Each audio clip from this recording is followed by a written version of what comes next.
एक लड़की जो कुंवारी बेगम नाम का एक यूट्यूब चैनल चलाती थी। जी हाँ, लोग समझते होंगे शायद पेट पालने के लिए चलाती होगी या कुछ सेंसेशन पाने के लिए चलाती होगी, लेकिन ये लड़की जो कुंवारी बेगम थी, इसको अलग अलग नजरिए से देखा जाता है, धर्म के चश्मे से भी देखा जाता है। जी हाँ, सोशल मीडिया पर अचानक से एक खबर आती है, कुंवारी बेगम हुई गिरफ्तार, बच्चों के रेप के तरीके क्यों बताने लगी बेंगलोर में जॉब करने वाली यूट्यूबर। गेमिंग का शौक रखने वाली ये लड़की शिखा मैत्रे, जिसने कुंवारी बेगम नाम रखा हुआ था अपने यूट्यूब चैनल का, बच्चों के साथ रेप और उत्पीड़न के तरीके बताती थी। गेमिंग जोन मतलब गेम के खेलने के दौरान बेंगलुरु में जॉब के बाद ये यूट्यूब चैनल बनाया था इस लेडी ने। यूट्यूब पर छोटे और नवजात बच्चों के उत्पीड़न और रेप के तरीके बताने वाली शिखा मैत्रे और कुंवारी बेगम को पुलिस ने गिरफ्तार कर लिया। इंजीनियर पिता की बेटी 23 साल की आरोपी युवती गेमिंग से जुड़ा हुआ चैनल चलाती थी।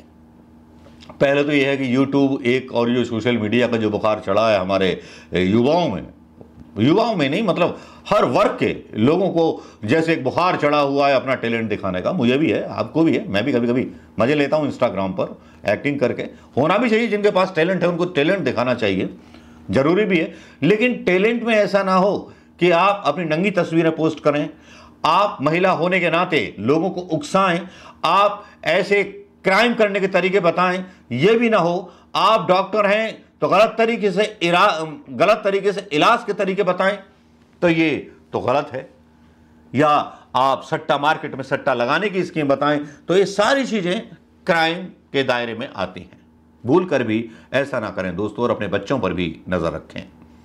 क्राइम पता नहीं होता है कि आदमी को क्या क्राइम वो कर रहा है, लेकिन क्राइम हो जाता है। क्योंकि अगर सच पता होगा, कानून पता होगा, तो क्राइम ही नहीं करेंगे लोग। मनमोहन सिंह के जमाने में मनमोहन सिंह की मिमिक्री उड़ाई जाती थी।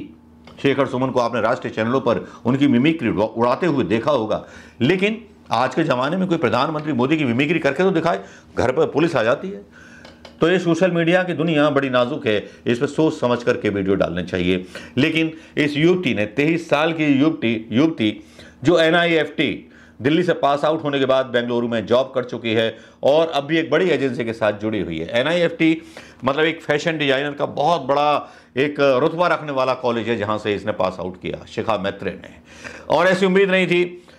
गाजियाबाद के मसूरी थाना क्षेत्र के इंदगड़ी इलाके की निवासी है ये आरोपी यूट्यूबर, पुलिस की गिरफ्त में है। बेंगलुरु में जॉब छोड़ने के बाद बीते 2 साल से कुंवारी बेगम नाम से यूट्यूब चैनल चला रही थी। जॉब था ही नहीं, प्रधानमंत्री मोदी ने तो रील बनाने का जो है जॉब दिया हुआ सबको, जॉब यही बचा है, बाकी लोगों के पास कुछ है नहीं, रील और यूट्यूब, या मजदूरी तो कर नहीं सकते बच्चे पढ़े लिखे।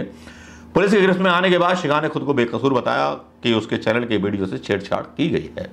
यूट्यूब पर बने कुंवारी बेगम नाम के अकाउंट के 2000 से अधिक सब्सक्राइबर थे और बाद में इस अकाउंट को डिलीट कर दिया गया है। ये तो है खबर। अब इस वीडियो में एक पढ़ी लिखी लड़की किस तरह से शिकार बन जाती है और अनजाने में या जानबूझ करके क्राइम करती है, बताती है कि एक मासूम से छोटे बच्चे को आंटी से मतलब ले जाना, मैं डाल नहीं सकता उसको, बता रहा हूं, बच्चे को ले जाना और फिर ये करना वो करना, वो मैं अपनी भाषा यहां पर गंदी नहीं करना चाहता। शिखा मैत्रे पर सवाल उठते हैं। जाहिर बात है, जब उसके खिलाफ रिपोर्ट हुई है तो समाज में उसके पिता को और उसके समाज को भी उत्पीड़न झेलना पड़ा होगा। शिखा मैत्रे को भी अपनी गलतियों का एहसास हुआ होगा। हालांकि शिखा मैत्रे की जमानत हो गई है, इसको ये नहीं कह सकते कि क्रूर दानव को मिल गई सजा। 16 से 25 साल की उम्र मासूम होती है, बच्चों को पता नहीं होता कि वो क्या कर रहे हैं।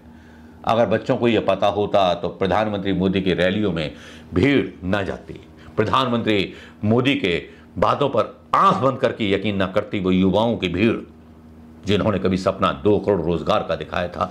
शिखा मैत्रे शिकार है उस पागलपन की, उस बीमारी की जो यूट्यूब पर वायरल है, फेसबुक पर वायरल है, जहां सबसे ज्यादा लाइक चाहिए, कुछ भी करेंगे, रेल की पटरी पर दौड़ेंगे, गाड़ियों को आग लगाएंगे, गाड़ियों के साथ एक्सीडेंट करेंगे, कुछ इसी तरह की मेंटलिटी है। यूट्यूब अगर हमारे समाज को कुछ दे रहा है तो समाज से ले भी बहुत कुछ रहा है। क्रिमिनल जरूर हो सकती है जिसको ये पता नहीं था कि उसने क्राइम क्या किया, उसकी सोच गलत हो सकती है, लेकिन बेनिफिट ऑफ डाउट इस बात का दिया जा सकता है कि जैसा कि उसने बोला कि वीडियो से छेड़छाड़ की गई, क्योंकि आज मैं न्यूट्रल बात कर रहा हूँ, आप भी बोलोगे सर इतनी गंदा काम करने वाली जिसके खिलाफ जो था रिपोर्ट लिखाई गई, और सबसे पहले जो रिपोर्ट लिखाई गई थी संज्ञान लिया था सोशल मीडिया पर चाइल्ड अब्यूज़ के लिए उकसाने और शिल कमेंट को लेकर के एक्शन हुआ था। दीपिका नारायण भारद्वाज नाम की सोशल वर्कर ने तहरीर दी थी, उसके बाद जो था सहायक पुलिस आयुक्त इंदिरापुरम रितेश त्रिपाठी ने इस पर एक्शन लिया था। चाइल्ड अब्यूज़, आत्महत्या के नए नए तरीके, बीवियों को सताने के नए नए तरीके, पतियों को सताने के नए नए तरीके, how to behave with a girl, how to love with a girl, इस तरह के जो और अच्छा तंत्र मंत्र भी चल रहे हैं, तो इन सारे वीडियोस पर रोक लगनी चाहिए। क्या आपको लगता है कि शिखा मैत्री ने जो किया सही किया था? पहला प्रश्न। क्या आपको लगता है कि उस लड़के की मानसिकता खराब है या उसकी मानसिकता में विकृति है? फैसला आप लोगों की अदालत पे है। आपका फैसला मंजूर होगा, सर आंखों पर होगा। कीजिए कमेंट कि शिखा मैत्री ने जो किया वो सही था या गलत था, या वो वाकई में ऐसा क्राइम था जो उसको नहीं करना चाहिए था। नमस्कार दोस्तों, जय